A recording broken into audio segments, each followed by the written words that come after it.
Ciao mga tao! Buongiorno! Thank you Lord sa isang panibagong araw at sa panibagong buhay na ipinahiram niyo sa bawat isa sa amin at sa aming buong sambahayan.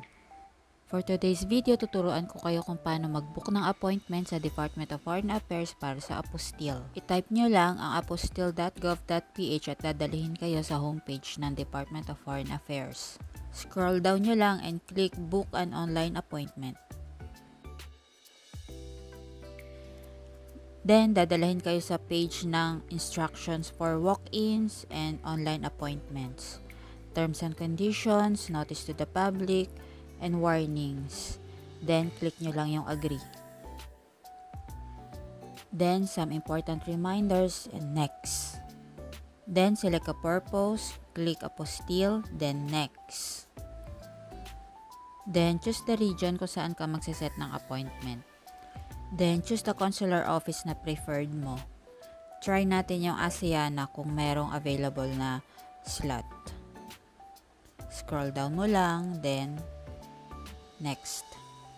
Then, fill upan nyo lang yung required infos dito sa page na to. Yung first name, middle name, last name, email, and phone number.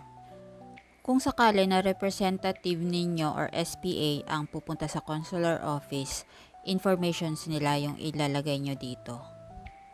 Ayan, fill upan nyo yung first name, yung middle name, last name, then yung email. Siguraduhin nyo lang po na active at tama yung email na ilalagay ninyo kasi magsasend sila ng one-time password mamaya. Then, ilagay din po yung mobile number.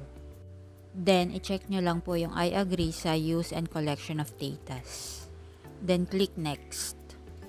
Tapos, ilagay nyo lang po yung one-time password na isinend sa email address niyo. Then, click verify. On this page, dito nyo po i-add yung documents na ipapa-apostille ninyo. Hanapin nyo lang po dito sa list yung documents na ipapa-apostille. Then, choose nyo lang kung ano yung relationship ng representative doon sa document owner. Then, dito sa page na to, dito na natin ilalagay yung name, middle name, and surname, last name ng document owner. Then, click Add Document. Kung meron pa kayong ibang ipapa-apostille, just click Add Document dun sa upper right. Kung wala naman na, you can click Next. In this case, meron pa tayong i-add na NBI. So, uulitin lang natin yung ginawa natin kanina. Then, click Add Document.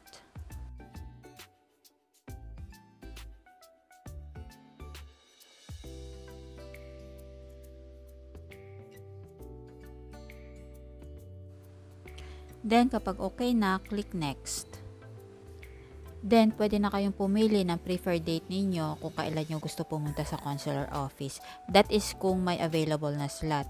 In this case, wala siyang available sa Asiana for the month of June. Kaya, click nyo lang yung change outlet para makapag-check tayo dun sa ibang satellite office. Subukan natin ngayon sa DFA Alabang if may available.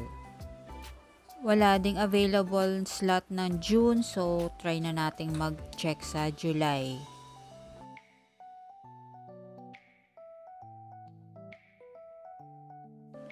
So, ito na yung pinakamaaga na available, July 9 at 2 p.m.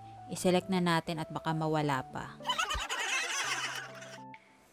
Then, check nyo lang lahat ng infos kung tama lahat ng nakalagay. Then, click Confirm. Then, that's it. Confirm na yung appointment natin. Then, click Next. Then, ipiprint nyo na lang yung appointment slip para i-present ninyo sa DFA. I hope nakatulong. Thank you for watching. Ciao!